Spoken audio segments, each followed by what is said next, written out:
Bueno, buenas tardes. Empezamos ya la sesión. Para contextualizar esta charla, parece que es como un pegote dentro del curso. No es tan pegote. O sea, yo la entiendo y me voy a explicar cómo la entiendo. En este trimestre estamos viendo todo lo que es el conocimiento de fondo de los pluricelulares. Entonces vimos la vez anterior, en octubre, vimos cómo eran los pluricelulares, qué tamaño, qué movimientos podían tener en cualquier planeta. Entonces nos quedan dos más. Una es cómo han evolucionado los pluricelulares, su genética, y eso es lo que vamos a ver hoy. Y la próxima, en diciembre, va a ser el comportamiento de los pluricelulares.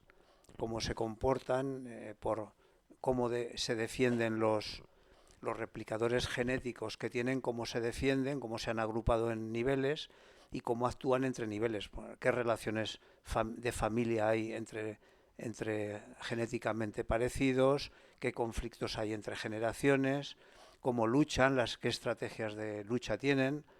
Entonces todo esto lo veremos. Tiene bastante cogido el tema precisamente del libro El gen egoísta. Lo digo porque no es exactamente igual, porque he pasado a temas que ya se han superado desde que este libro se editó en los años 70-80, pero tiene bastante contenido de él en su origen. O sea, es interesante si podéis ese libro verlo. Bueno, pues entonces, ¿qué vamos a ver hoy? Pues en los pluricelulares lo que tenían de característica es que eran agrupaciones de eucariotas, básicamente, apoyados por bacterias, evidentemente. Nosotros tenemos muchísimas bacterias, pero sobre todo dominan las eucariotas. Las eucariotas se caracterizan porque tienen un núcleo con muchísima más capacidad de la que necesitan para que sean genes, genes codificantes, ¿no? Entonces, como tienen un exceso de capacidad, sirve de almacén para que haya muchos tramos del cromosoma, del ADN, que no son codificantes, sino que son gestores.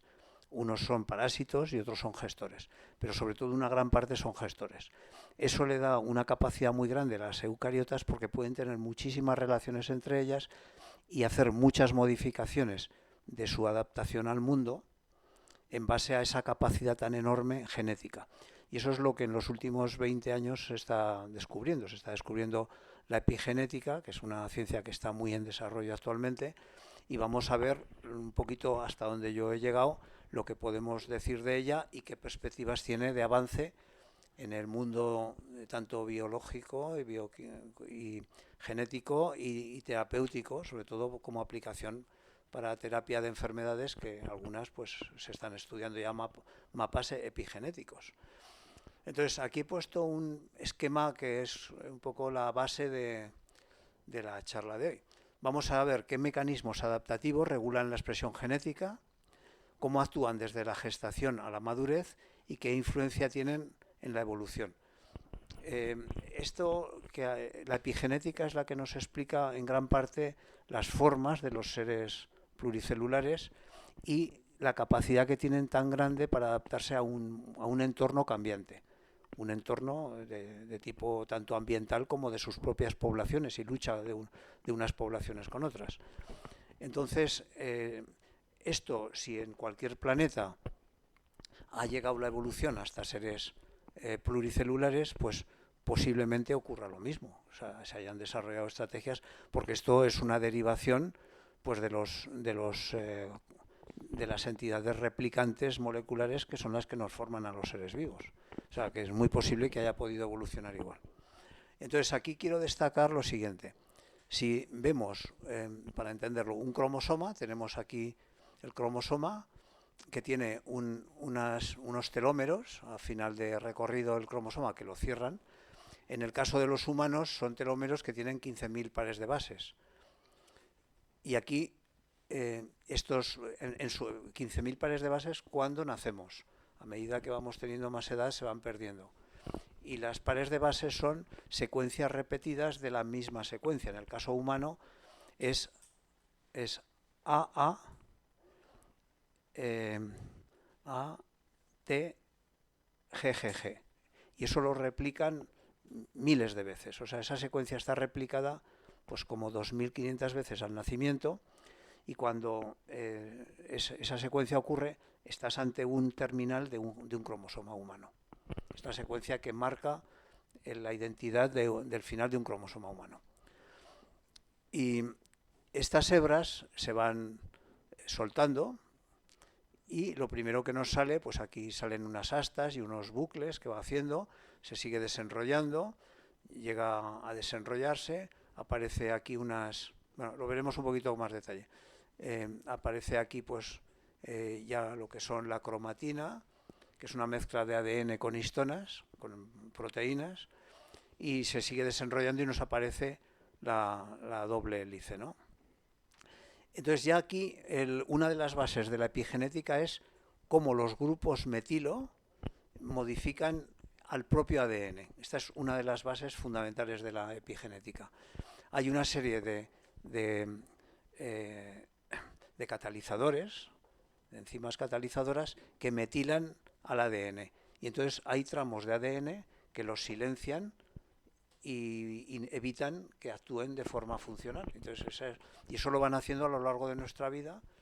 Unas veces se queda ya pegado en el genoma y se puede heredar por los hijos. Este es un punto ahora muy conflictivo en investigación, pero veremos que también ocurre. O sea, son modificaciones genéticas que quedan bloqueadas para pasarlas a los hijos. Este es ya lo primero que he puesto así en rojo, marcando que este es una de las grandes bases de la epigenética. Este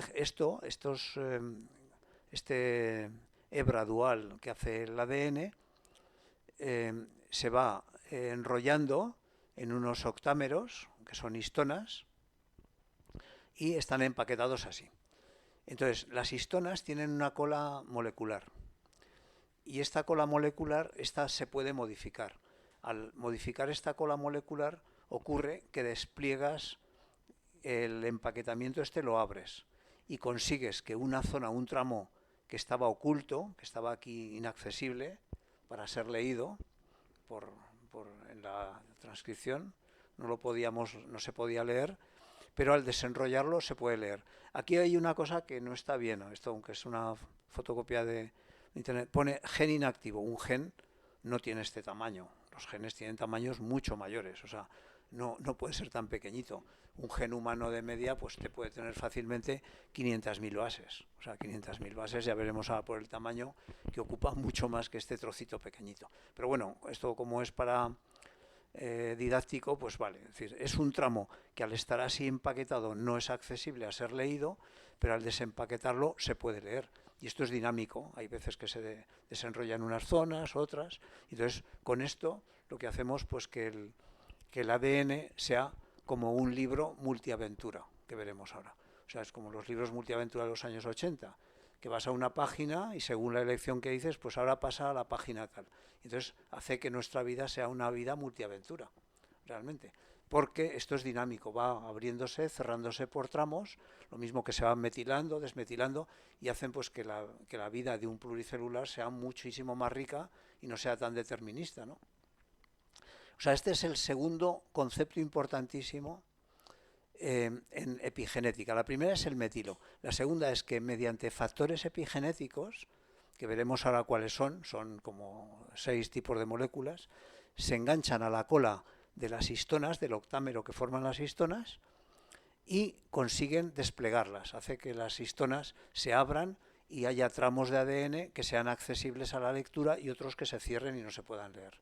Pues como un libro multiaventura, o sea que hay páginas que no puedes leer y pasas a otra donde aparece otra aventura distinta. Este es el segundo factor que regula la epigenética, que se sabe hasta ahora, porque esto está en evolución, ahora se está trabajando muchísimo en esto. Y la tercera parte, esto trabaja sobre todo sobre la transcripción.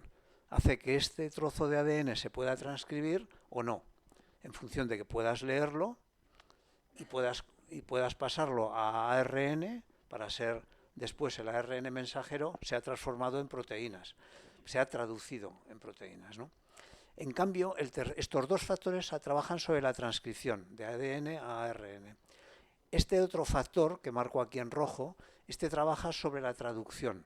Estos son trozos de ARN no codificante que lo que hacen es que modifican, cuando se va a hacer la traducción de un tramo de ARN mensajero para que se transforme en proteína, lo modifican al ARN mensajero y lo bloquean y no puede leerse. Y destruyen la parte esa que iba a leerse. Entonces, aquí he puesto, en este de arriba es importante esto, tenemos el genoma, ¿no? Entonces el genoma consta como de 3 familias de cosas, ¿no? Por un lado, el ARN, el genoma ADN, bueno, tenemos aquí el genoma del ADN, ¿no? Donde un 10%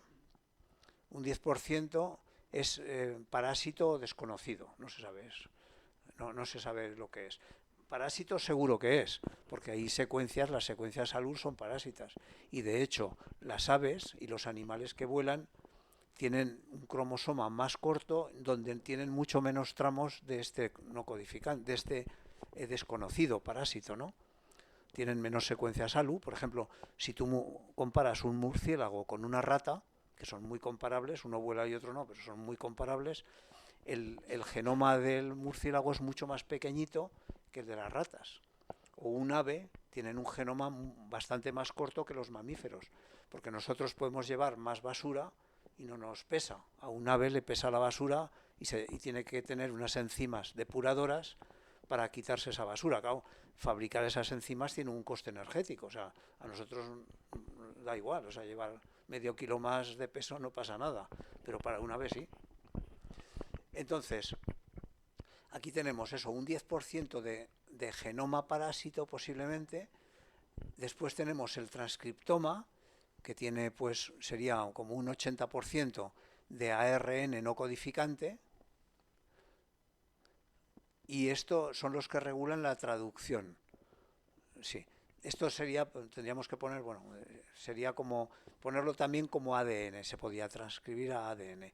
Y por otro lado tenemos los ADNs codificantes, que aquí he puesto ARN, esto tiene que ser ADN, que sería el 5%. O sea, realmente nuestro ADN que se transforma en proteínas es poco. O sea, nuestro ADN codificante, habrá genes que se transforman en proteínas en nuestro genoma, pues habrá del orden de 25.000 más o menos, alrededor de entre 20 y 30.000.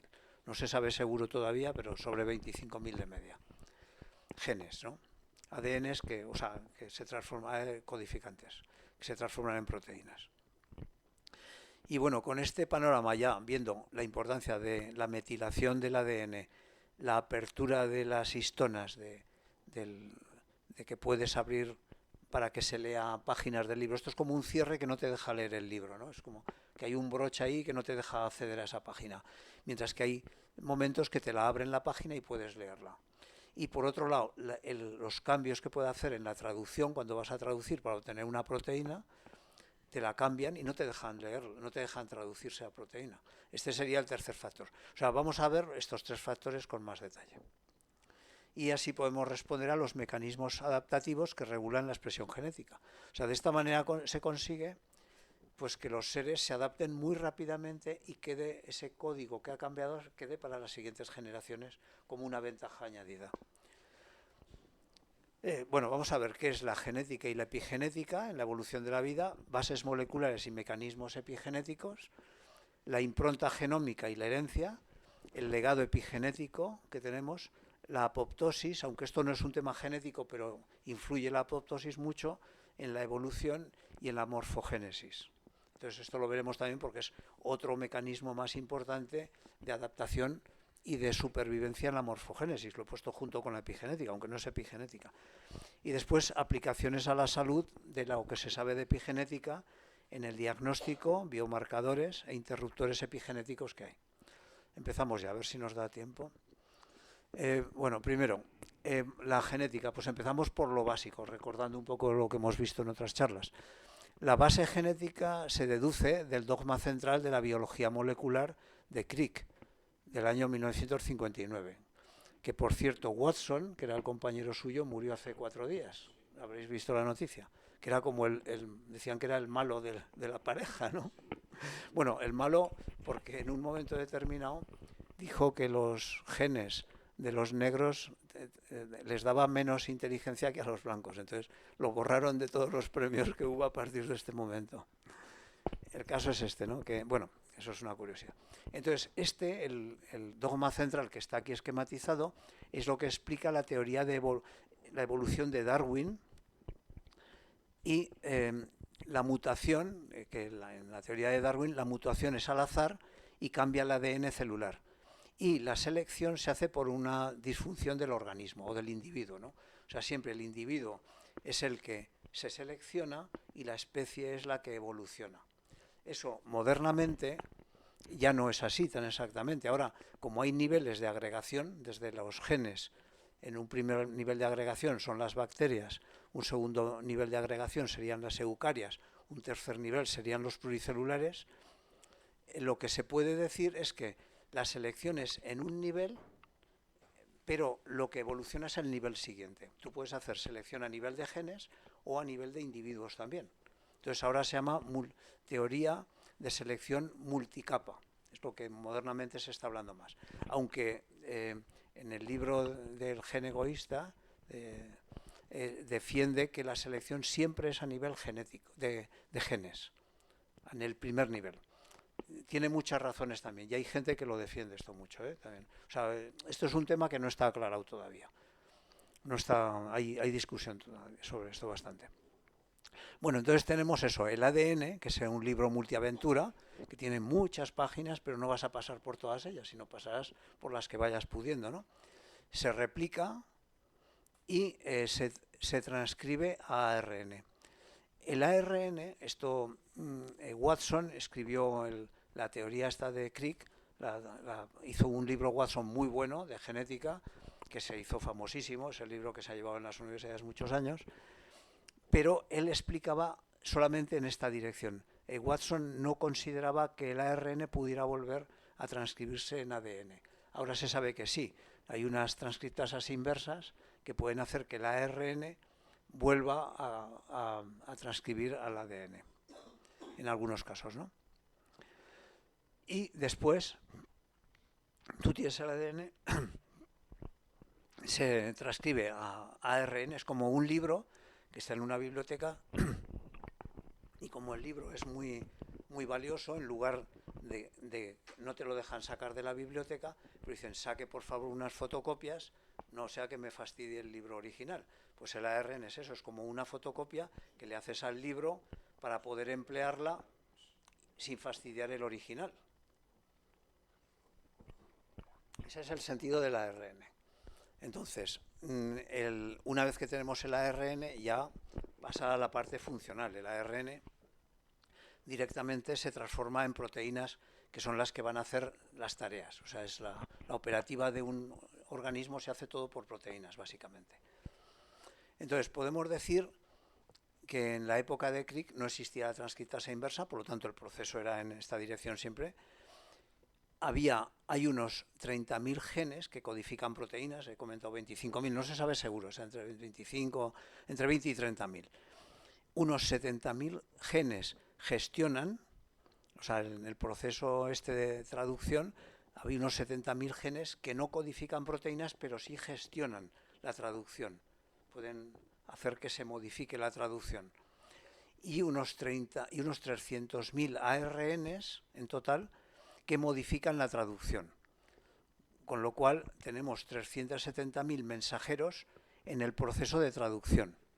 Por lo tanto, por eso digo que es un libro multiaventura, porque tú lo puedes leer de muchas maneras, porque te van condicionando, hay unos condicionantes que son los ARNs y son los ADNs no codificantes, que te modifican la forma de leer el libro. Y en esto se basa la epigenética, de que vas leyendo el libro según te van diciendo, según te va ordenando en cada secuencia y según el ambiente en el que estás rodeado. Las proteínas, al final, lo que tienes son proteínas que son las moléculas activas realmente con mucho, no son las únicas, porque hay muchos lípidos que tienen una actividad muy interesante y algunos glúcidos, pero las proteínas con mucho se llevan la palma de ser los objetos más activos de la vida. Y su actividad se fundamenta sobre todo en su en su plegamiento en forma de 3D, ¿no? O sea, en tridimensional. O sea, lo que les da funcionalidad a las proteínas es la forma de plegamiento. Eso lo hemos hablado en charlas anteriores, que hay millones y millones de formas de plegarla, pero se van plegando todas adecuadamente. Y esta es una de las funciones importantes que hacen también modificar el libro de la vida, porque el plegamiento proteínico te va cambiando la forma como tú también estás interactuando con el mundo, ¿no? Y es lo que despliega muchas veces enfermedades, el plegamiento de proteínas. Bueno, el caso de las vacas locas es el ejemplo más conocido, ¿no? Con este esquema, el proceso genético explica lo que es el libro de la vida, que es como un libro multiaventura, comento, en que cada capítulo nos abre posibilidades de elección a caminos diferentes. Esta es la base de la adaptación de la vida a entornos tan cambiantes, tanto climáticos, de temperatura y humedad, como nutricionales, energéticos, de agua y de atmósferas, ¿no? Es lo que nos... de esta manera, la necesidad de adaptación rápida de una generación que en la época de Darwin solo era por mutación, claro, la mutación se da muy poquitas veces, a lo mejor pues cada 10.000 años puede haber una mutación, pero claro, la vida necesita cambiar muy rápido. Entonces, las estrategias de cambio rápido que se han utilizado ha sido una de las más importantes, el sexo, que lo que hace es una recombinación de cromosomas, con lo cual da mucha más flexibilidad a la memoria del libro que hay escrito, porque va combinando un libro con otro y va abriendo más posibilidades a adaptación de la vida. La senescencia, que es una consecuencia del sexo, porque lo que hace es que va eliminando el soma lo hace caducar y da paso a generaciones nuevas que se han adaptado mejor al entorno. O sea, la senescencia y la muerte es un mecanismo de adaptación a la vida, claro, de las poblaciones. Después el plegado proteico también inducido. Este tiene menos importancia que se sepa de momento, a lo mejor con el tiempo va adquiriendo más, pero el plegado proteico, aunque podría tener importancia, parece que tiene menos. Pero sobre todo lo que más parece que tiene importancia es la epigenética, junto con el sexo. Entonces la epigenética es un conjunto de instrucciones que son señalizadores de lectura del ADN. O sea, que te van llevando por el libro multiaventura de un capítulo a otro según el entorno que tú tienes, se va adaptando al entorno, para que las proteínas se sinteticen adecuadamente a que tú sobrevivas más y evidentemente los replicantes genéticos que tenemos todos, ¿no? O sea, los replicadores consiguen sobrevivir más mediante el mecanismo de la epigenética. Bueno, entonces ya vamos a ver las bases moleculares y los mecanismos epigenéticos. Aquí es lo mismo que he puesto al principio, pero lo he desplegado un poquito más. Tenemos una célula eucaria con un núcleo gigante protegido del oxígeno y de la interferencia química con el exterior, constituido por ADN, muy bien protegido, muy bien plegado aquí, y en forma de cromosomas. Los cromosomas tienen sus terminales, que los definen muy bien para que no se interfieran químicamente con otras cosas. Claro, en realidad el ADN es débil, es una molécula que aunque es muy resistente, que no la modificas fácilmente, es muy resistente, pero mecánicamente es débil, o sea, es una hebra. Nosotros el ADN de una célula mediría como 1,5 metros, 2 metros. O sea, pero es tan delgadita que si tú soltaras una hebra de ADN en un fluido, el propio movimiento de turbulencia del fluido la podría partir, porque son enlaces moleculares, pero se pueden partir fácilmente también. Y entonces, aquí tenemos el cromosoma que se va desplegando, se va abriendo ya todo es la cromatina, aquí se forma en forma de bucles y astas, se van desplegando los bucles y las astas y queda ya la cromatina, que es como un rosario, ¿no? Ya va quedando ahí los octámeros que rodean cada bolita de estas, pues es el octámero de histonas que va empaquetando el ADN, y ya se sale el ADN de eso, y aquí tenemos la doble hebra de ADN y los dos pares. Y aquí tenemos los octámeros de histonas. Aquí son histonas diferentes, o sea, son proteínas diferentes que el papel importante de esas histonas, las histonas están muy compuestas de arginina y lisina, que son aminoácidos muy básicos, con lo cual evitan que el fósforo del ADN, el ADN tiene muchísimo fósforo, que son los enlaces de los nucleótidos, ¿no? Entonces, si no hubiera histonas, el fósforo podría recombinarse. Al haber histonas que son muy básicas, los repele y hace que la hebra, al empaquetarse sobre la histona, quede flotando porque le obliga iónicamente la histona, al ser muy básica, al ser negativa, cargada negativamente, hace que el fosfato no se mezcle con ella, o sea, lo repele. Con lo cual tú empaquetas, pero no amasas, no consigues amasar el ADN con la histona, porque lo repele el cuerpo de la histona porque es negativo también. Y el ADN pues tiene los fosfatos negativos, entonces lo puedes enrollar, pero no se embarulla, por decir así, no se enreda. Y claro, para llegar a que evolucionaran las histonas, pues tuvieron que pasar miles de años, miles de millones de años, para llegar a esta perfección tan maravillosa, ¿no? Esto es una perfección increíble, ¿no? Ya, de los eucariotas, ¿eh? Los bacterias esto no lo tienen. Esto fue después de 2000 millones de años de vida. O sea que... Vale, entonces, ¿qué tamaños hablamos aquí? Bueno, pues el empaquetamiento desde el ADN hasta los cromosomas. Vamos a ver. Primero tenemos una doble hélice, que es esta, partiendo de aquí, que tiene de ancho unos 2 nanómetros.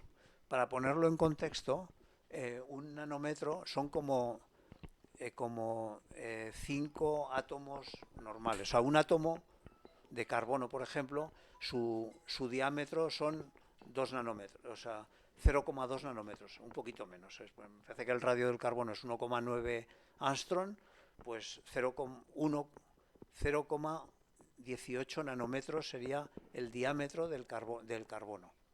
Entonces estamos hablando de que 2 nanómetros serían como 10 átomos de carbono, para ponernos en tamaño, en contexto de tamaño, sería como 10 átomos de carbono alineados aquí, para ver que veamos el tamaño, ¿no? ¿Están?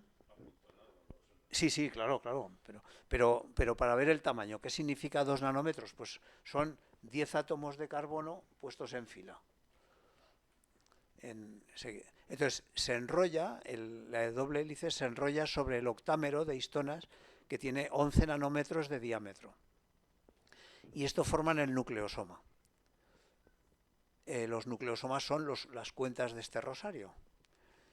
12 de ellos, 12 de los nucleosomas, se empaquetan formando una cuenta de cromatina.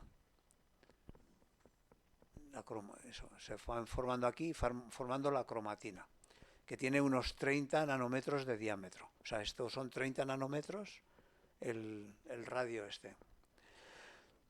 Y esto forma unos bucles que se va, digamos, empaquetando en forma de bucles y astas, que tiene unos 300 nanómetros y las astas tienen 700 nanómetros de diámetro.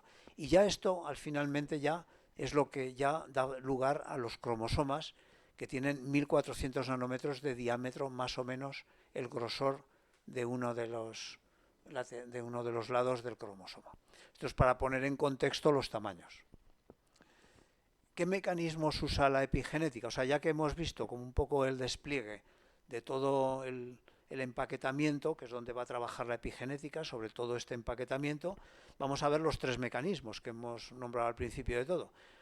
Los mecanismos de la epigenética van a actuar sobre la transcripción, es decir, la fotocopia del ADN en ARN. O sea, cuando el mecanismo de fotocopiar el libro original en las fotocopias.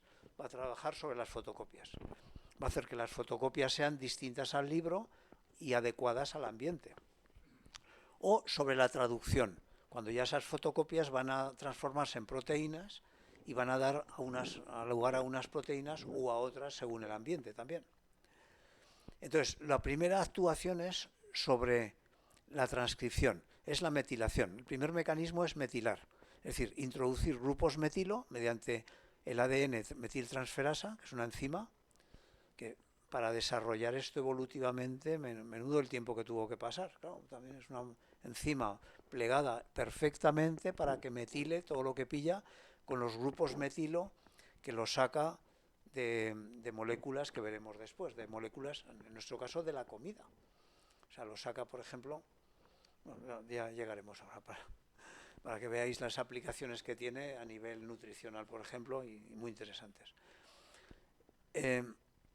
Entonces, la metiltransferasa hace que se metilen zonas. Por ejemplo, una de las moléculas más estudiadas en epigenética es la citosina.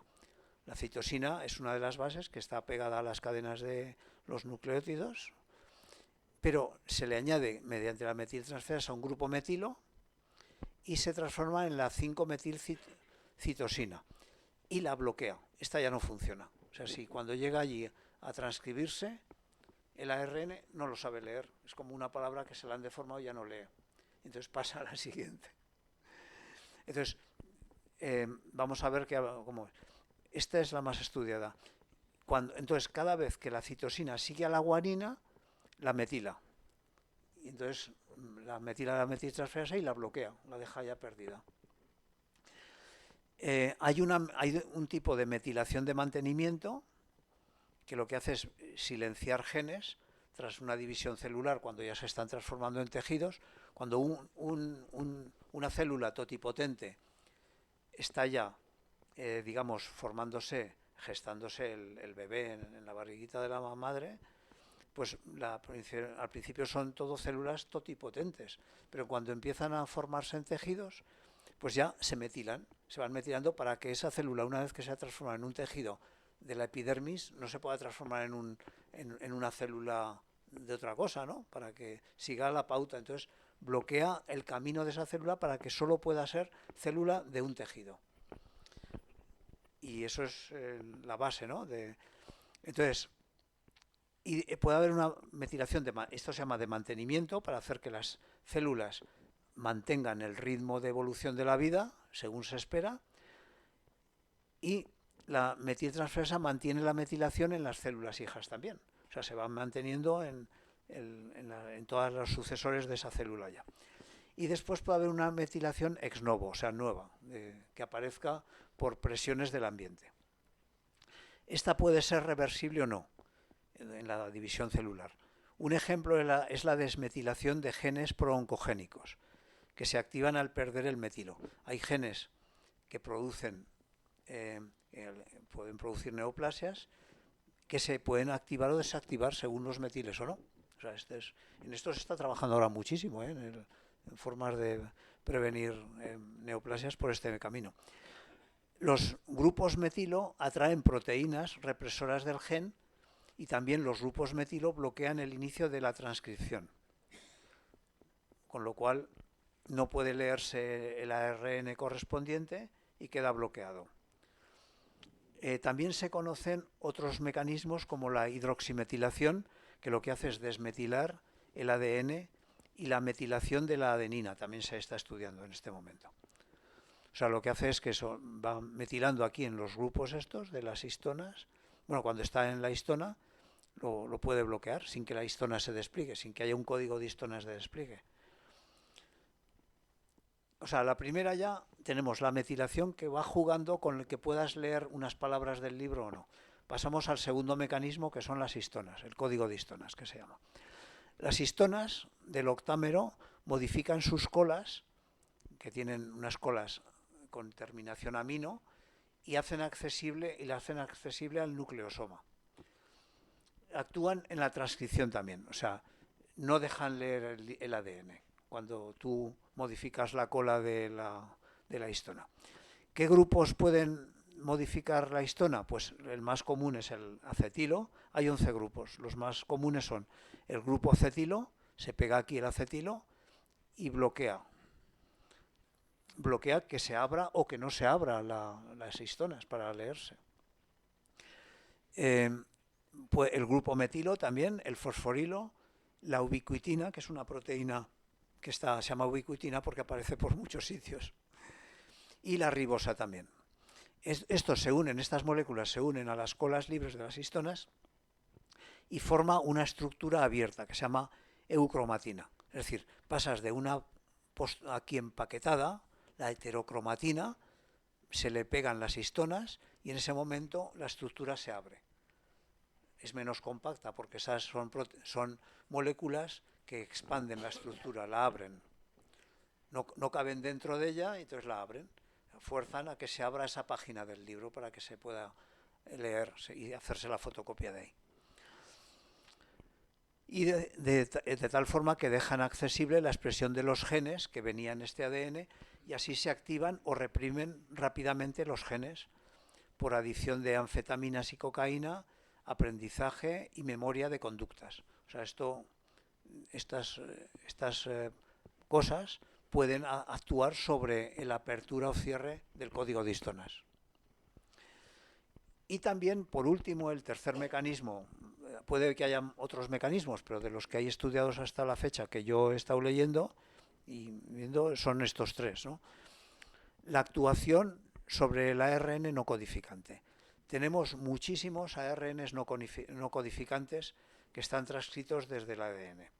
Están los microARNs, los esto como tiene nombre, long change, el SI es short, no me acuerdo el nombre lo siento, ahora no me acuerdo, lo puse en una charla y no me acuerdo que es ahí los long no codificantes de cadena larga modifican al ARN mensajero. Esto no es silenciador, no, esto es en inglés, ya os lo digo porque me acordaré después. Y estos actúan sobre la traducción. Estos lo que evitan es que el ADN de transcripción, el ADN mensajero, pueda traducirse en proteína o no. Al llegar a la maquinaria de traducción, entonces lo bloquea y no puede traducirse. Entonces, supone aproximadamente el transcriptoma el 80% del genoma transcrito a ARN, que era lo que hemos puesto antes. Este ARN no codificante es una familia muy diversa, desde los microARNs, que van desde 18 a 24 pares de bases, a los de cadena larga, no codificantes, los long no coding ARN, que tiene hasta sobre 10.000 pares de bases. Los más estudiados actualmente, que más se están trabajando, son los microARNs, desde 1995. Se conocen unos 3.000 microARNs y cómo actúan también. Y cómo se unen a las proteínas para después acoplarse al ARN mensajero y antes de llegar a la traducción, destruir al ARN mensajero y ya no puede codificarse. Por esto se anulan proteínas agonistas y antagonistas, entonces modifican el fenotipo del individuo, ¿no? Porque ya hay manifestaciones que no pueden darse. Se transcriben a células hijas los microARNs por los que se hereda este nuevo fenotipo adquirido, sin modificar el ADN. O sea, el ADN no se modifica, pero la lectura del ADN ya te queda permanentemente para los hijos también. Se va a leer de esa manera ese libro. Bueno, esto es una curiosidad, sí, que voy a comentar. El microARN 22 de la leche materna cruda y pasteurizada, porque no se destruye en la pasteurización. Por eso a veces se dice, cuidado con la leche pasteurizada porque tiene microARNs. Entonces, el microARN es muy potente, tiene muchas funciones sobre el crecimiento. Claro, la leche, sobre todo la leche materna al principio, tiene mucho microARN porque modifica mucho a los factores de crecimiento, hace que el niño crezca muy rápido al principio y sobre todo se le desarrolle el encéfalo y los puntos vitales se desarrollen muy rápido y eso lo hace el microARN 22. Entonces se dice, cuidado con tomar leche cruda o leche pasteurizada, aunque es muy buena de sabor, pero puede tener ARNs que pueden dar lugar a que haya efectos también neoplásicos, porque claro, puede activar crecimiento celular, porque no se sabe, esto realmente no se sabe, está ahora bajo investigación. O sea, actúa sobre las enzimas de crecimiento, ¿no? Entonces, sobre todo, claro, es en los mamíferos, ¿no? Actúa sobre las células inmunitarias, consigue que el sistema inmunitario se desarrolle muy rápido, puede hacer supresión tumoral sobre la senescencia y la degeneración neuronal y la angiogénesis. Favorece la angiogénesis de tal forma que el niño, cuando es pequeñito, empieza a facilitársele, pues que empieza a desarrollar las redes de arterias, ¿no? De arterias de alimentación del cuerpo. En este momento se están trabajando mucho en terapias de neurodegeneración, neoplasias y cardiopatías y senescencia. Estos microARNs. Sobre todo el 22 es bastante conocido. Pasamos a otro punto que es la impronta genómica. La impronta genómica es un efecto también epigenético que solamente utiliza los genes según sean del padre o de la madre. Selecciona según vengan del padre o de la madre, tienen preferencia para heredarse. La expresión genética se modifica por separado según el origen parental. Este efecto tiene importantes resultados en el desarrollo del embrión y en causar enfermedades de infertilidad masculina, muchas veces, ¿no? Y enfermedades raras heredables. La impronta es una excepción a las leyes de Mendel, porque según las leyes de Mendel tú vas a heredar al 50% unos genes u otros, del padre o de madre. Esto no, esto hace que sea selectivo. Esto hace que sea selectivo. Hay genes que solamente se pueden de la madre. Aquí he puesto el esquema que se entiende muy fácilmente. La impronta genética actúa en los mamíferos que tienen unos 80 genes que están improntados, que están afectados por heredarse de padre o de la madre selectivamente, ¿no? Que se expresan selectivamente eso, en el desarrollo del feto. Las células somáticas de los hijos, sean varón o hembra, tienen ambas improntas. O sea, el padre con un espermatozoide que tiene una impronta y la madre que aporta el óvulo con otra impronta, va a tener hijos o hijas iguales, que sean totalmente equivalentes.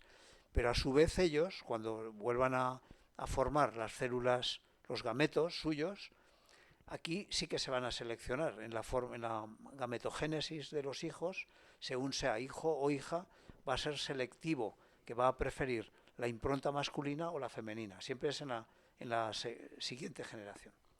O sea, la impronta es que marca el hecho que venga un carácter del padre o de la madre, no se hereda por ley de Mendel, sino se hereda mediante un improntado epigenético, porque esto está comandado precisamente por acetilación de las histonas, la impronta. O sea, la impronta predomina por acetilación de histonas.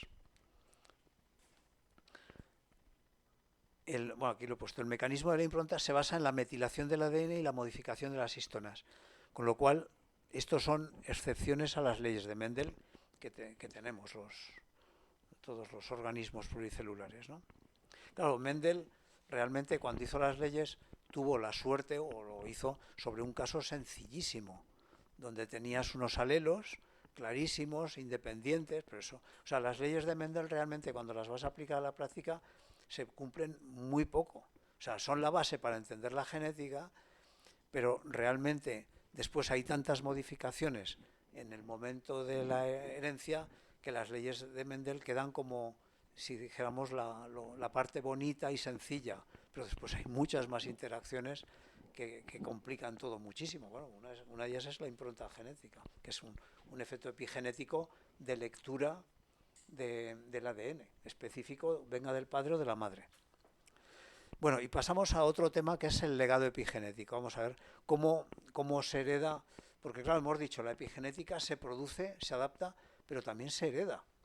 Entonces, esto ha sido un misterio y sigue siéndolo todavía, porque las células nuestras en el momento que forman la célula germinal, original, el óvulo con el espermatozoide, forman el cigoto, o sea, lo que es el huevo original que se va a empezar a desarrollar. En principio ese cigoto es totipotente, pero no es tan totipotente como se creía. O sea, ya tiene unas características que no se le han borrado. O sea, se le borran muchísimas cosas y puede hacer todos los tejidos, pero hay zonas marcadas del ADN que no se borran. Y eso da lugar a una herencia epigenética que veremos ahora un poquito más los detalles. si solamente se conserva un par de generaciones, no se considera epigenético. Hay veces que un factor lo heredan los hijos y los nietos, pero ya no pasa a los bisnietos. Eso no es epigenético, eso no es marcado.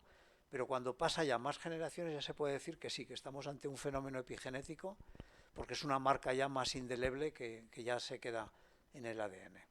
Pero bueno, vamos ahora a ver después. Vamos a ver la evolución importante de la gestación. La epigenética juega un papel crucial en el mecanismo gestacional inicial. O sea, el paso desde la célula original del cigoto hasta el blastóporo, ¿no? que es donde empiezan ya las capas y se forma ya el origen de la placenta. Desde el cigoto, que es una célula madre totipotente, esto lo tenía que haber puesto entre comillas, porque no es tan totipotente, es casi totipotente, por mitosis se va dividiendo y va formando la mórula. Va formando la mórula, se divide dos células, después cada dos, 4, 8, 16, hasta que la mórula ya tendría unas 32. Y a partir de la mórula ya se forma el trofoblasto.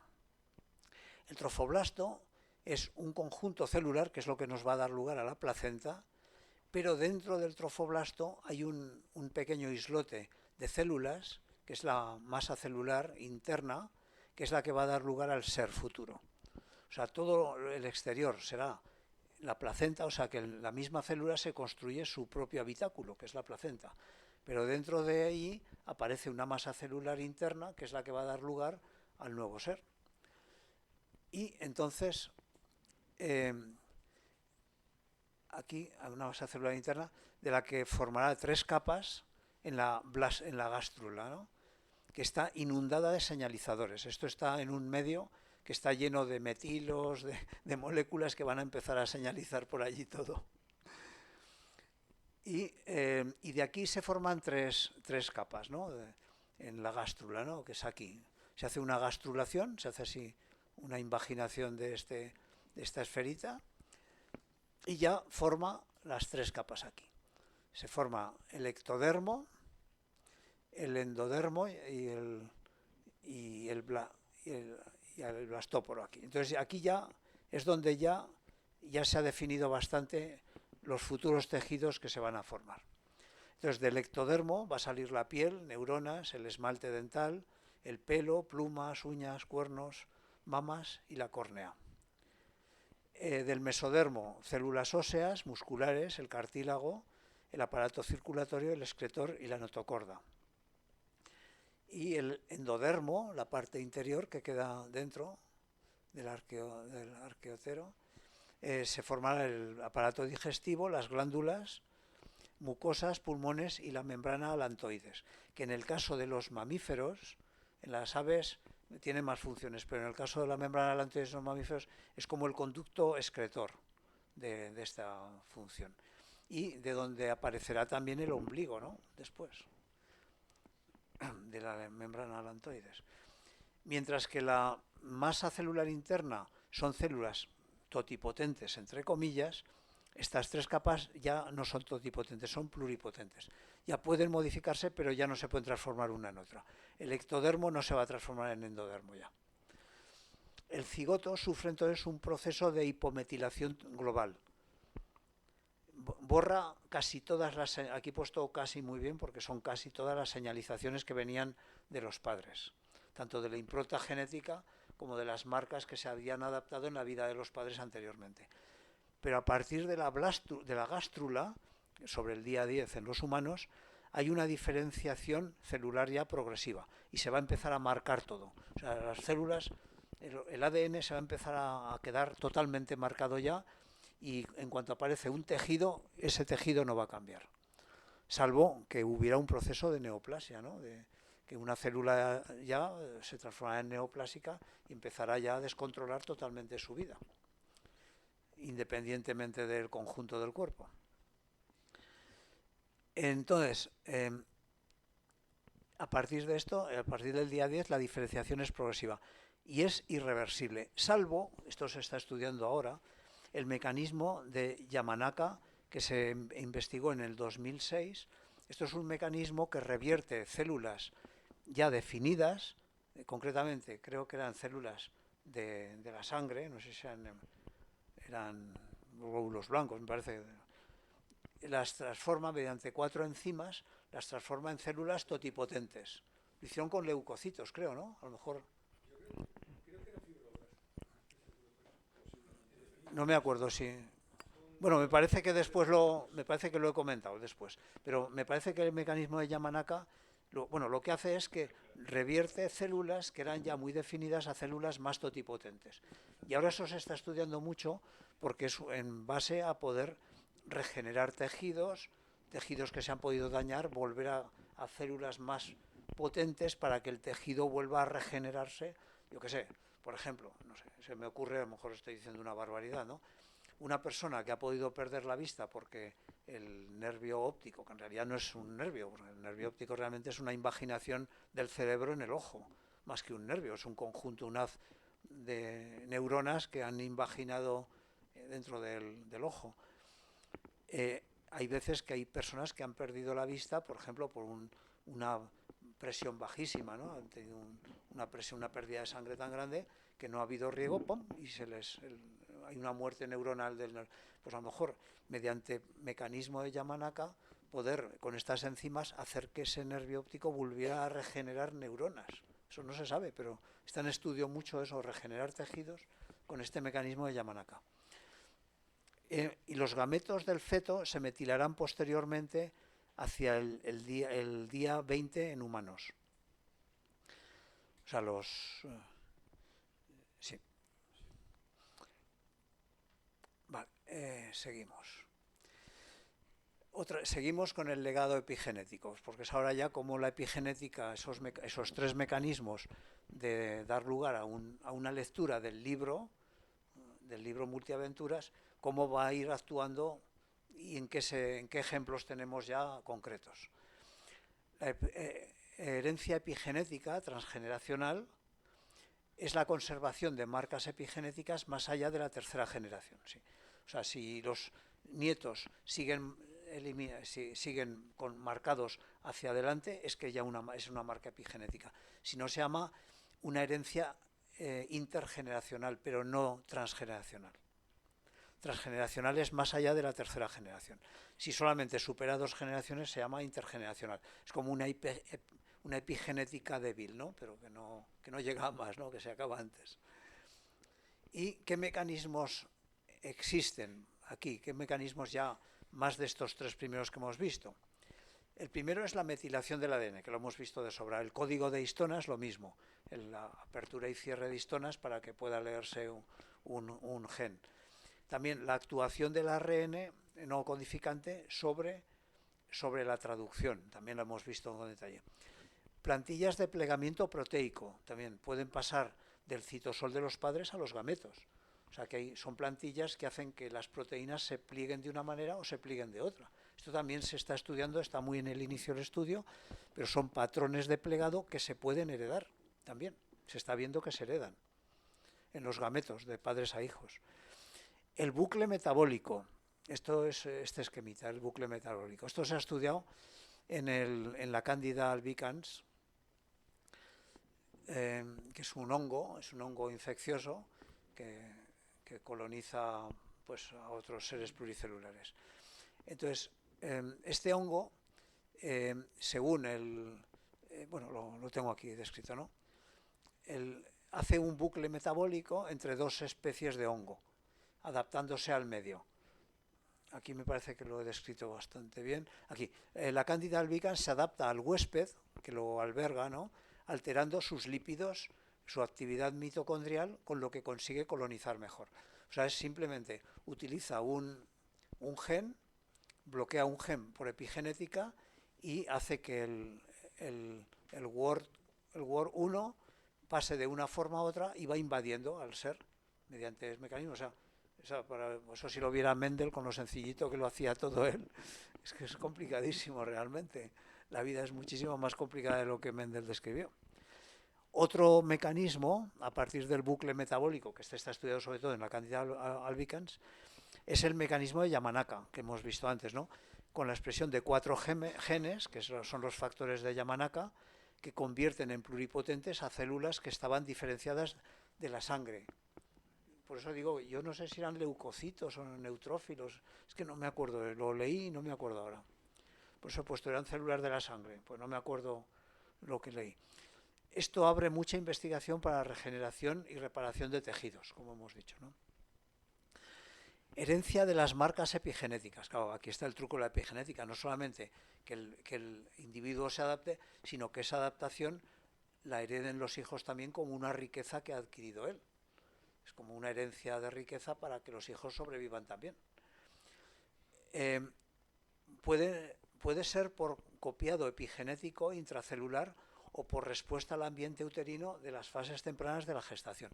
Es decir, como comentabas tú también el otro día, el feto en la gestación está sometido a un bombardeo de moléculas en el útero, también en la placenta. Entonces hay una interacción grandísima entre la madre y el hijo, con lo cual dices, hombre, no es que lo haya transportado, es que la madre se lo ha hecho se lo ha enviado durante la gestación.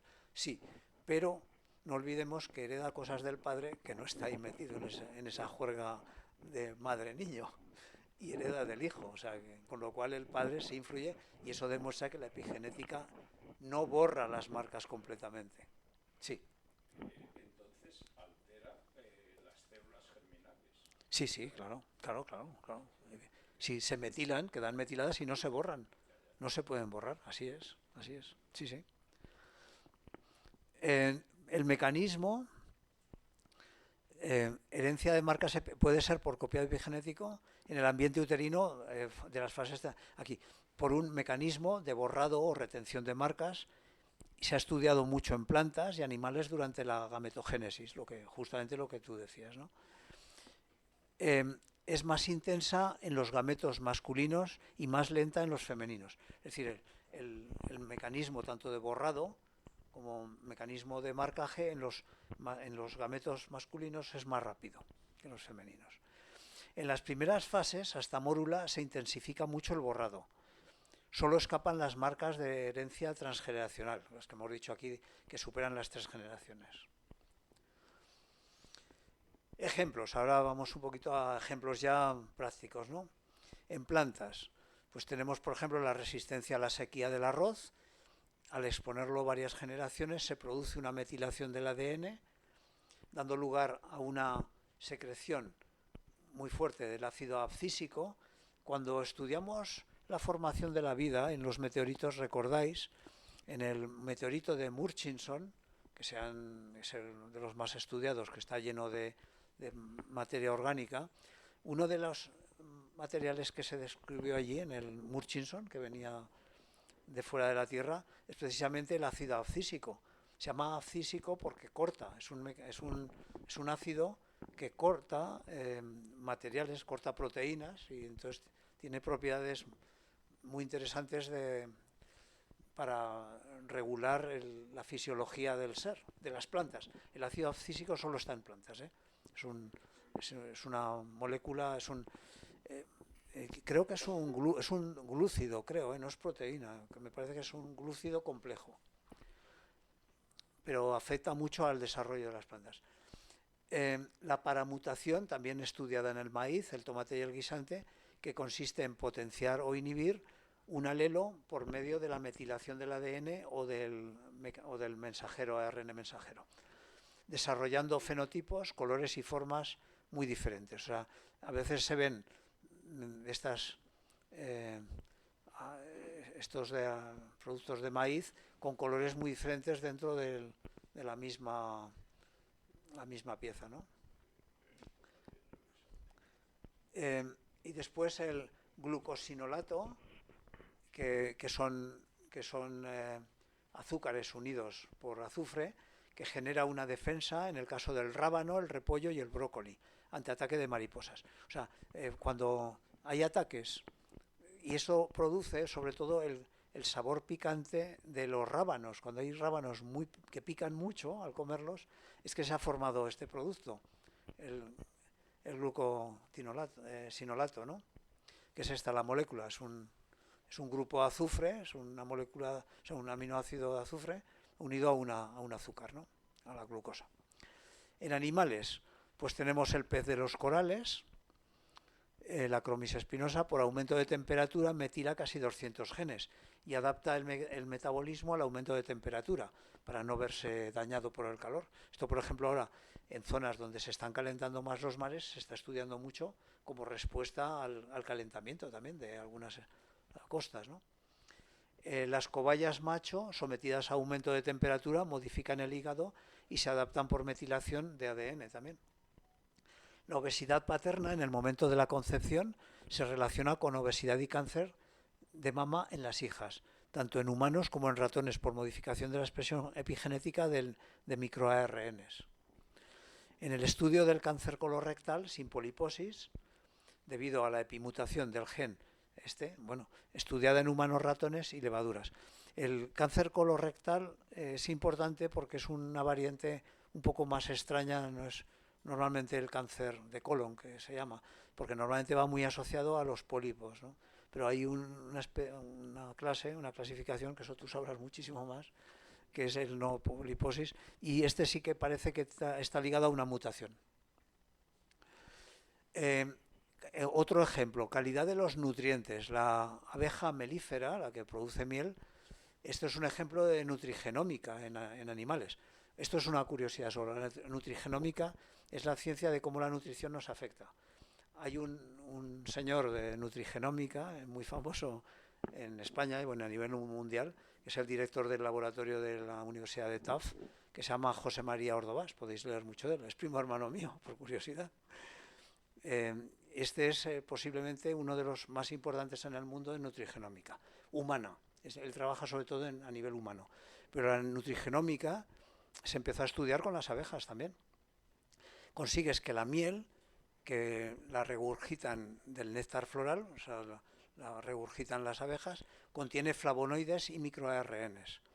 Entonces el polen también lo mismo, tienes un complejo nutricional que tiene muchos flavonoides y microARNs. Esto es un flavonoide, como ejemplo, ¿no? Que son polifenoles, ¿no? Condensados. La jalea real la producen las glándulas hipofaríngeas de las abejas, pero no tiene flavonoides, con lo cual solamente tiene vitaminas. Pero los flavonoides y los microARNs lo que hacen es que alimentan a las abejas y las transforman en obreras. O sea, para que no discutan ya, no tienen que quejarse, ¿verdad? Se transforman en obreras y a trabajar toda su vida sin quejarse. En cambio, la reina mantiene íntegras todas sus funciones normales. Una obrera no tiene funciones sexuales. Y el zángano pues nace de huevos que no han sido fertilizados, precisamente.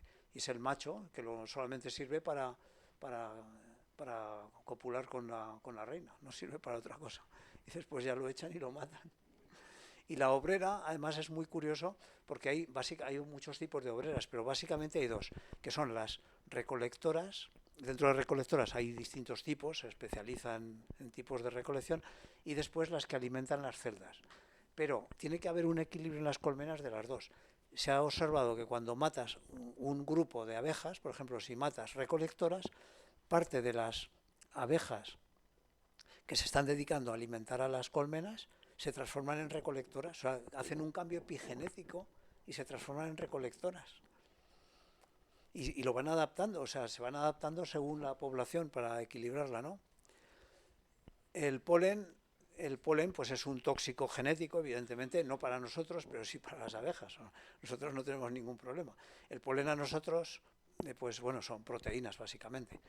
Y la miel, pues lo mismo, la miel básicamente es glucosa y tiene bastantes aminoácidos, tiene sobre todo prolina, es muy rico en prolina. Pero para una abeja es un tóxico genético, es decir, la transforma. Es como si a nosotros, cuando somos pequeñitos, nos dan una sustancia y nos transforman en obreros trabajadores que no vamos a quejarnos nunca de nada y solo vamos a trabajar como locos hasta la muerte.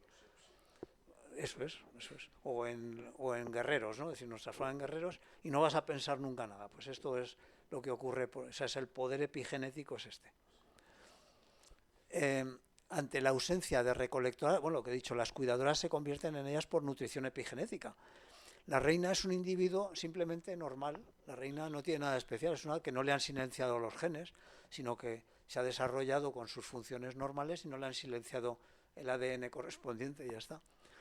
¿Qué otros ejemplos tenemos? En la hambruna famosa de Holanda, por escasez de nutrientes, desde noviembre del 44 hasta mayo del 45, hubo un bloqueo alimentario y un invierno muy frío que mató a más de 10.000 personas. Los niños, al nacer, si la madre pasó mucho hambre al principio del embarazo, entonces tenían poco peso. No, perdona, al final del embarazo, es decir, cuando realmente el feto coge mucho peso, es cuando a la madre le privaron de comida, ¿no? Entonces el feto no creció y salió pequeñito, pero no nada más, simplemente pequeñito, pero no tenía alteraciones funcionales apenas. En cambio, las madres que coincidió que la hambruna la pasaron en los 3 primeros meses del embarazo, los fetos después volvieron a comer las madres, salieron de peso normal, pero sí tenían defectos, o sea, se les modificaron epigenéticamente el ADN y tuvieron problemas bastante serios, ¿no? Pero desarrollaron obesidad y diabetes, el síndrome metabólico, que se llama también, y los nietos también estaban marcados por este síndrome metabólico. O sea que parece ser que superó 2 generaciones este marcaje del genoma por el hambre de las madres. Otro ejemplo es la oscilación hambruna, excesos de Överhalix en Suecia. Pasaban épocas de mucha comida y de mucho hambre, alternos, ¿no? Entonces esto parece, en el siglo XIX, esto parece que afectó, está en estudio, pero vamos, hay bastantes, yo leí el informe y es interesante, pero no es concluyente aún, que durante varias generaciones parece que estaba generada por la dieta del padre. El exceso alimentario del padre en las épocas de exceso alimentario producía que tanto hijos como nietos tuvieran problemas de diabetes y de síndrome metabólico también. Seguimos a ver lo que nos queda. La hambruna de Holanda, volviendo a la hambruna de Holanda, se produjo por este mecanismo. Había un defecto de ácido fólico, básicamente, por eso ahora en los embarazos se suele reforzar con ácido fólico, precisamente para esto, para evitar este problema, ¿no? A las madres, ¿no? Se les da a las madres que no tengan... También es por la espina bífida, creo, ¿no? Los que sois médicos, creo. Pero además de por el problema de espina bífida, creo que también es por este motivo, entonces, la vitamina B9 impide que se forme este dador de metilos. Este es un gran dador de metilos. O sea, es el que da los metilos y si tienes la enzima metilante, pues ya tienes la metilación hecha, ¿no? Entonces, evita que se forme este producto, el azufre adenosilmetionina, ¿no? Que es el compuesto que va a dar metilos para que ocurra, ¿no? Entonces, hay una reacción que es la betaína, que es la trimetilglicina, más la vitamina B9, que hemos dicho, el ácido fólico, más la colina, más la metionina, y con el grupo, algunas vitaminas del grupo B, como la B6 y la B12, dan el producto de adenosilmetionina, ¿no? Que es el dador de metilos y produce el marcado de ADN. Entonces, la trimetilglicina, ¿dónde está? En la remolacha, en el brócoli y en cereales, sobre todo en la remolacha. Y la colina en los huevos, y el déficit suele ser de vitamina B9, que lo tienen sobre todo las levaduras tienen vitamina. Esto simplemente voy a comentar una curiosidad.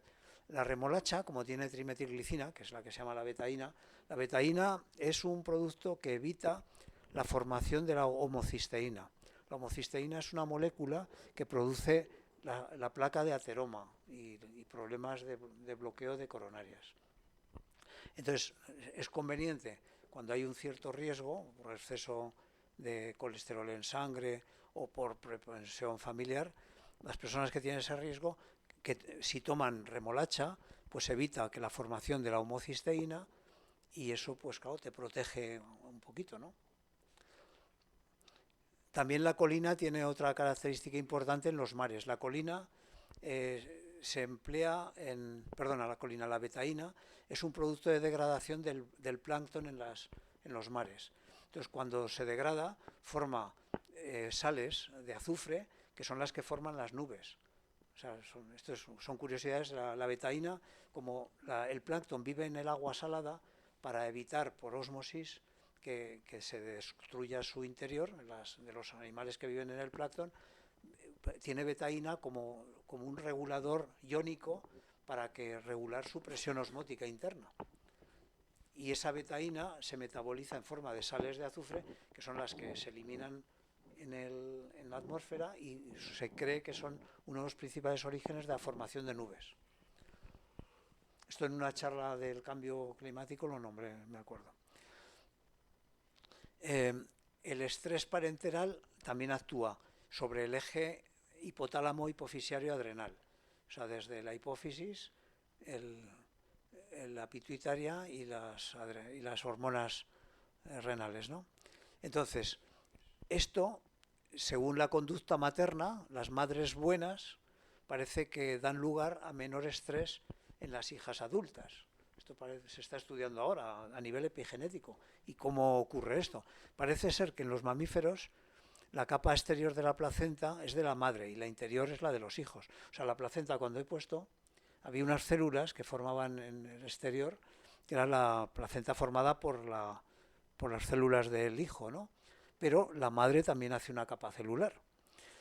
Y esta transferencia de genes X e Y modifica el cerebro de los hijos macho por el estrés materno. También se ha estudiado en el tabaquismo y el alcohol. Parece que afectan a la metilación de los genes neuronales de los hijos.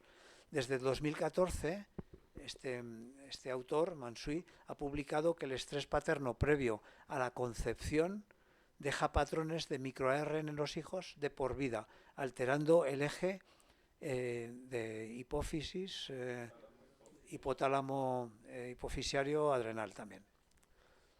O sea, el estrés paterno previo a la concepción. Increíble, ¿eh? Está publicado, lo leí, o sea, para preparar esto. Epigenética y sexo. Estamos ya acabando, ¿eh? La determinación del sexo en los vertebrados es por vía genética, o sea, es genetic sex determination, o bien dependiente de la temperatura, temperature sex determination.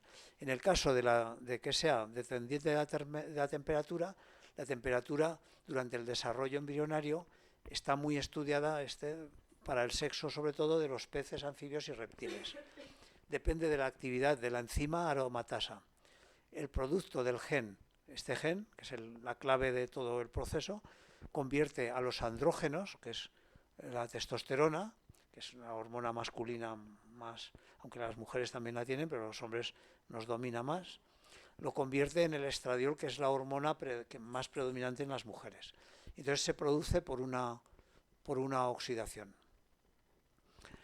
Y esto, a su vez, este gen es inhibido epigenéticamente por los factores de transcripción, estos dos, el FOX12 y el F1.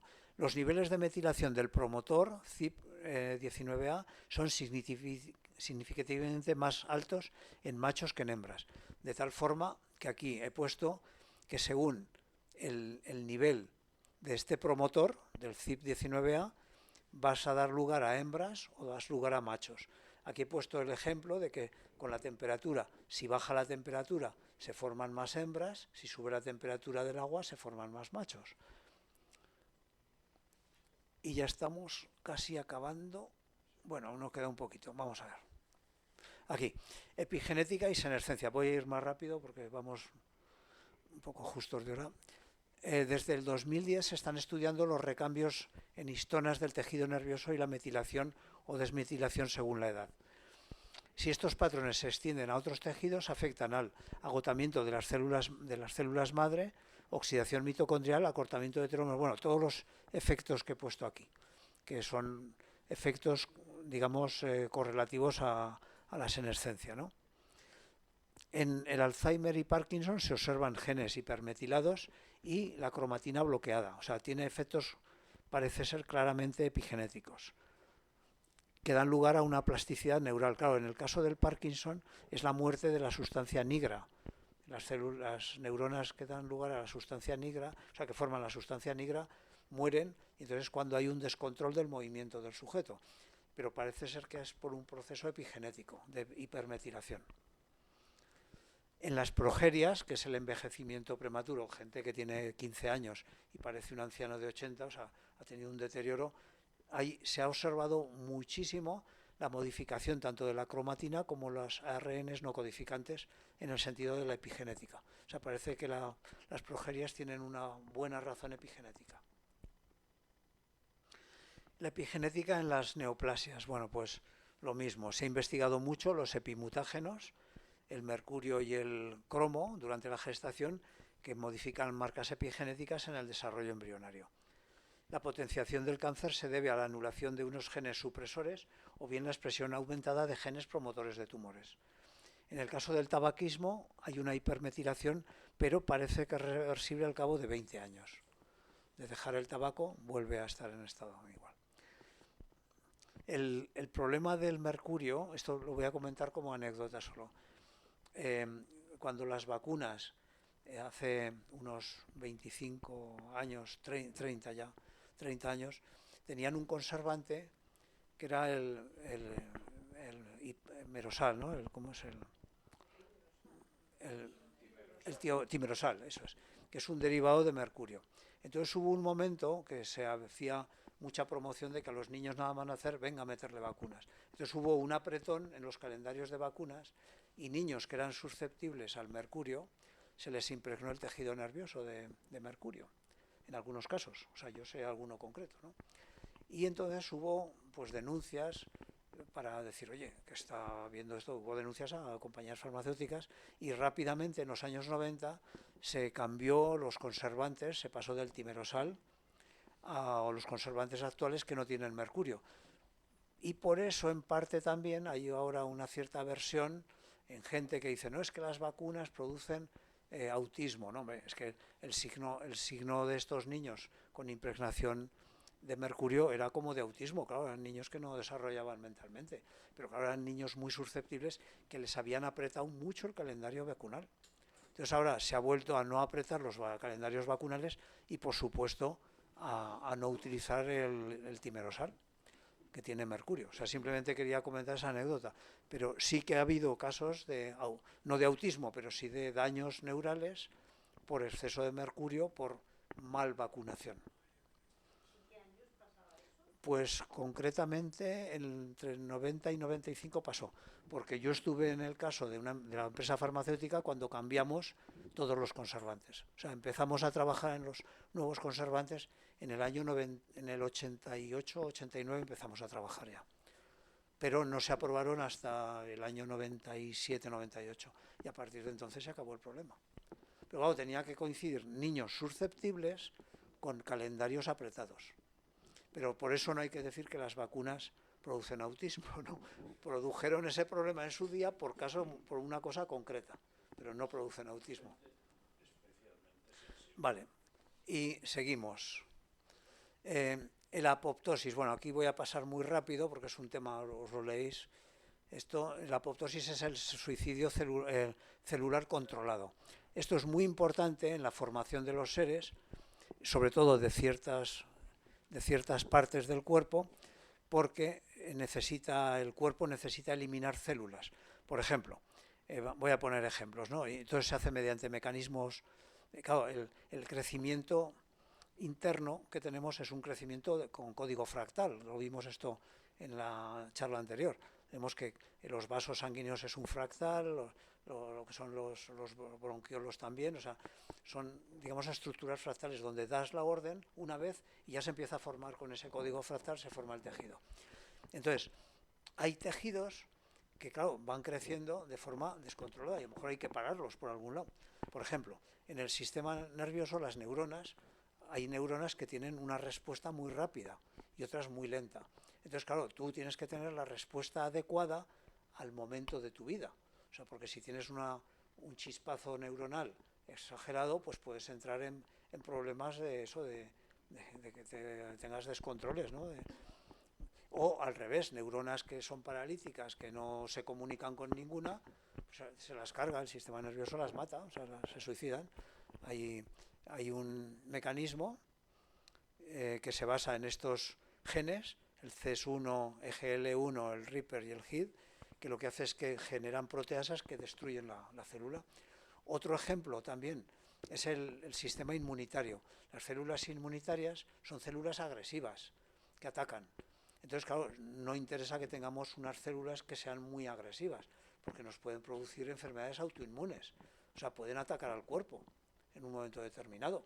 Entonces, claro, ni que sean células del sistema inmunitario que sean unas vagas, que no hagan nada, porque entonces no sirve. Entonces, tanto las que son muy agresivas como las que son muy vagas, les dan la orden de suicidarse.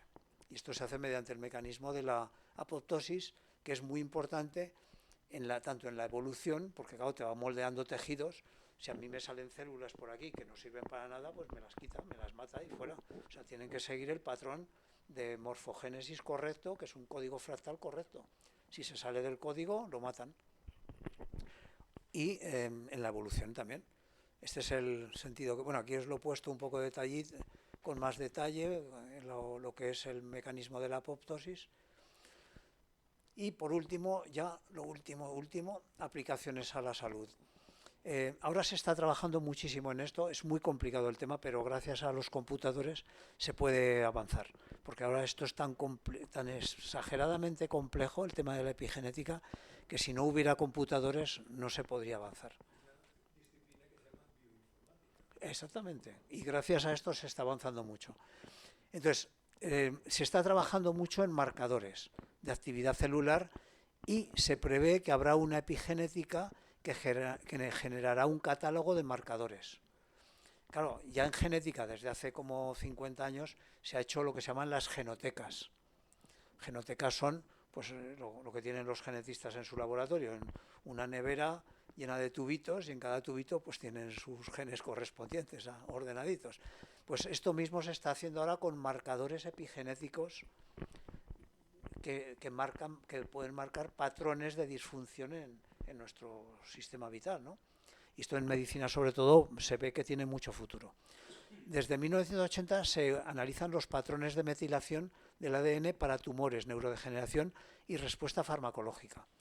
También están en estudio las histonas liberadas en sangre, como en el caso de las infecciones. Cuando hay una infección se produce mucho la citrulinación de las histonas y eso se emite a sangre y eso se puede analizar. Entonces tú puedes saber por análisis el tipo de infección y el grado de infección que está teniendo un tejido.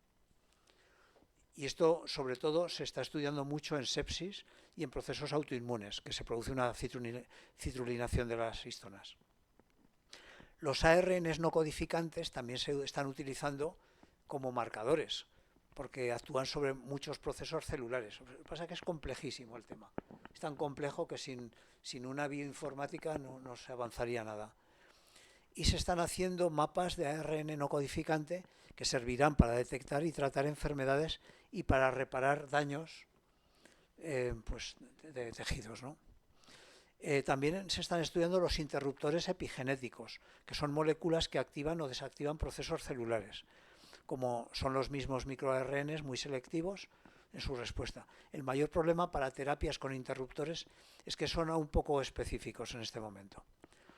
El ejemplo es el borinostat, que inhibe la proteína HDAC, que desacetila las histonas y permite activar la transcripción de una proteína antitumoral. O sea, se está trabajando en terapia antitumoral por esta vía de la epigenética. Lo mismo que hay una vía que se ha abierto, que es la inmunoterapia para el cáncer, que está dando unos resultados fantásticos en tumores, pues ahora se está trabajando mucho en la vía epigenética también. Y por último, aunque bueno, esto ya es un pegote, ¿no? Lo voy a nombrar un poquito. Ha habido dos grandes avances en lo que son las mecánicas genéticas, ¿no? Uno es el CPR, ¿no? O sea, el PCR. El PCR consiste simplemente en coger un ADN, lo cebas con un cebador que se acopla en una cola, le pones una enzima, que normalmente son enzimas que vienen de arqueas, y entonces sometes a esa mezcla, la sometes a calor y frío. Entonces lo enfrías. Entonces, como hay allí muchos trocitos de nucleidos, se va formando la cadena. Calientas, se abre la cadena. Enfrías, se forma más cadena. Y así, de una sola cadena, de una sola célula que tengas, puedes obtener millones, puedes hacer un multiplicador con el PCR de millones de cadenas igual que esa. Eso fue un gran invento en los años 70 o 75, creo. Bueno, se ha hecho desde los 80 a nivel industrial ya, pero la idea fue en los 70 cuando lo estudió el hombre este. ¿Eh? Sí, sí, que además era un americano medio loco que creía en los ovnis, que dice que se drogaba por lo visto. Sí, que dice que veía cosas volar y bueno. Sí. Sí, sí, sí, pero empezó a final de los 70, ¿eh? Las ideas de este hombre... Ah, bueno, sí, no lo sé, no lo sé. Sí, sí, vamos cerrando... Sí, vamos cerrando. Bueno, eso, como te lo dice Google, no hace falta discutirlo. Entonces, simplemente nombrar el PCR, que es una técnica maravillosa que ha dado una potencia a poder multiplicar un solo ADN en millones de veces, y después el CRISPR-Cas9, ¿no? El CRISPR-Cas, que esta técnica, que es la edición genética, esto es fantástico. Y yo creo que con esto, aunque no es epigenética, pero había que nombrarlo porque estamos hablando de la frontera de la genética, ¿no? Entonces ya con esto, si queréis alguna pregunta o algún comentario, yo creo que ya...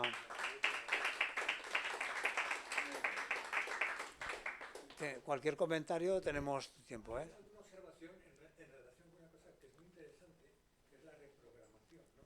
Lo de utilizar una célula adulta, por ejemplo, un fibroblasto. Sí, yo creo que es... Sí. Y bueno, eso claro que abre posibilidades teóricas muchísimas.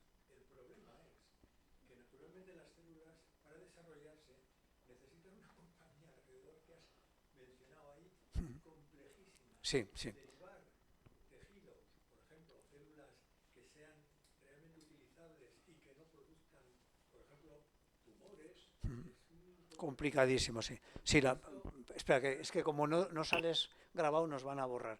Lo voy a decir lo que has dicho tú para que quede, es interesante tu comentario. O si quieres, dilo tú con esto.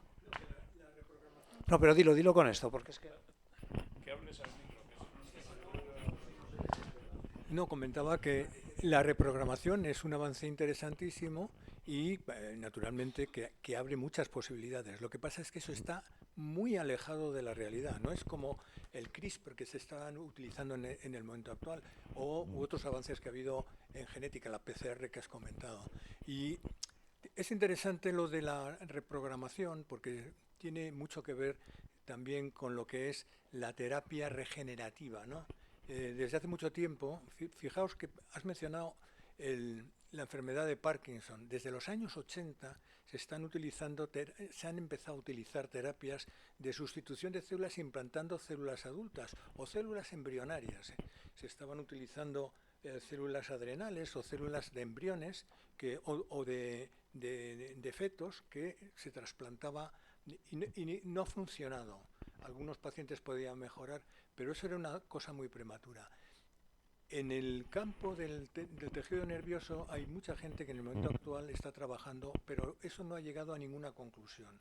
Sin embargo, la terapia regenerativa, que bueno, yo tengo alguna experiencia, por ejemplo, las células mesenquimales, que no son células totipotenciales, son pluripotenciales, y que las células mesenquimales, que se pueden derivar de la médula ósea, por ejemplo, te pueden servir para regenerar tejidos, como por ejemplo cartílagos, como por ejemplo huesos, etcétera. Y eso está también sometido a modificaciones muy en relación con los aspectos que has comentado. Es decir, que la derivación a una utilización en la realidad práctica es muy compleja y necesita, además de eso, de siempre el cuidado de no desarrollar tumores, porque evidentemente todo eso va de la manita del control, el descontrol del crecimiento celular. Sí, sí, perfecto. Muchas gracias. Es valiosísimo esta opinión. Yo pienso, ahora hay mucha, ya por ir cerrando el tema, ¿no? Si queréis alguna pregunta más, pero ahora hay mucha afición a decir, no, y vamos a vivir 1000 años y ya ha nacido el que no morirá. Entonces, yo personalmente, si hay que ver, los que dicen esto normalmente no han trabajado en el mundo de la biología ni de lo que es realmente los seres vivos. Normalmente son ingenieros que han probado que sí, que una máquina, un robot, le vas cambiando piezas y va funcionando. Claro, un coche lo puedes tener eternamente funcionando, le vas cambiando piezas y pieza que se... Pero claro, es que hay que pensar que nosotros somos una barbaridad de complicados. En una de las charlas dijimos que solamente el número de reacciones químicas para sintetizar proteínas en el cuerpo es 10 elevado a 22, lo que hacemos por segundo. Cada segundo tenemos 10 a la 22 síntesis, o sea, es el número de estrellas que se calcula que hay en el universo. O sea, solamente, y la única reacción, solo hablo de la reacción de síntesis de proteínas. O sea, es una y además cuando lo calculas es que te sale así. Pero después además hay que añadir cuántas reacciones tenemos, pues si neuronas, tenemos unos 100.000 millones de neuronas y cada neurona se comunica con unas 1000 o 2000 neuronas mínimo, otras que ninguna, ¿no? A lo mejor se ha quedado cristalizada la neurona. Pero es que tienes 10 elevado a 15 conversaciones en el cerebro constantemente, que es más que las conversaciones que hay en toda la Tierra de todos los teléfonos que existen. O sea, es que somos tan... Y hablamos solo de dos reacciones sencillas, la comunicación entre neuronas o la síntesis de proteínas. O sea, somos seres tan extremadamente, los vivos somos tan extremadamente complejos que el simplificarlo a que somos robots, creo que no. O sea, después también hay otra cosa que llegará en su día cuando demos el sistema nervioso. Ahora también no, y nos leerán el pensamiento, hombre, nos podrán leer algo, pero el pensamiento íntimo no nos lo van a leer nunca, porque los patrones, cómo codificamos la memoria, son personales, son huellas digitales que nosotros mismos vamos haciendo a lo largo de nuestra vida. Y tú codificas una memoria o codificas un concepto y ese concepto no te lo lee nadie. Hombre, si estás alegre, triste, el color rojo, o sea, cosas muy simples, o piensas en un círculo o en un cuadrado, eso te lo podrán leer posiblemente, pues serán patrones más o menos comunes, pero pensamientos ya de matiz íntimos no nos lo leerán nunca, creo yo, vamos, esta es mi opinión. O sea, yo creo que hay mucho ingeniero por ahí que se creen adanistas, son dioses, que se creen que han llegado al estadio de ser dioses, y creen que pueden hacer con la vida lo que quieran, con el planeta lo que quieran, pero la vida es otra cosa que no saben ellos lo que es, pero tienen tal orgullo, tal soberbia y tal poderío económico que se lo creen.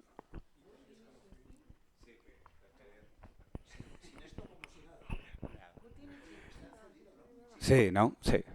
No, que referente a lo que has dicho es sobre todo el tema del movimiento transhumanista, que está por ahí, claro, viene de las ciencias sociales, del tema de las tecnologías nuevas, y es verdad que sí que hay un movimiento ahí como muy adanista, de que vamos a ser inmortales, y claro, están las bases biológicas y físicas que esas están ahí, que se están determinando. Entonces, desde, por ejemplo, la filosofía, que hay varios, Hathaway, por ejemplo, que es una autora que habla de este tema.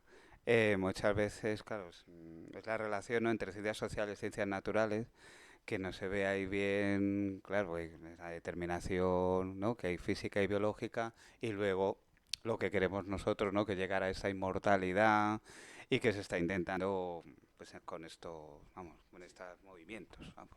Entonces, un poco puntualizar eso. Es el sentido de creerte demasiado poderoso y de simplificar mucho la realidad. A nivel de ingeniería es todo más simple, o sea, es como la física es más simple. Cuando vas al mundo de la vida es mucho más complicado todo. Y si no te has metido en él, pues no lo entiendes, ¿sabes? No lo va a entender nadie, es así. Así que nada, la próxima charla va a tratar sobre la forma, el comportamiento de los seres pluricelulares. Y ya con esto acabamos ya la evolución hasta los pluricelulares, y en enero haremos la recapitulación de las 3 últimas charlas, pero en febrero empezaremos ya con el sistema nervioso, con lo cual yo creo que tú vas a disfrutar y ya vas a ayudar mucho también.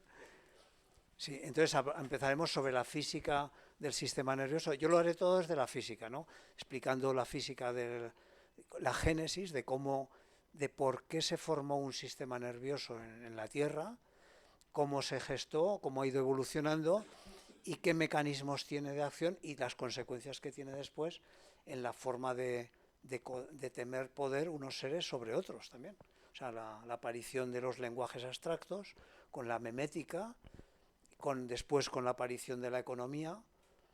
Yo creo que además estoy trabajando en ello, para cuando lleguemos a los últimos capítulos, para entender lo que es la economía de la Tierra en este momento, lo que llamamos economía, desde el punto cómo emerge de la vida. O sea, el concepto de economía, yo soy economista, o sea, y he trabajado mucho en economía y me apasiona la macroeconomía y he conseguido enlazarla con esto. Entonces, me parece tan apasionante que en los últimos capítulos lo dedicaremos a esto, para que veáis cómo la economía, o sea, sobre todo las acciones de los bancos centrales, por qué están actuando así y cómo emergen de la base de la física y la química.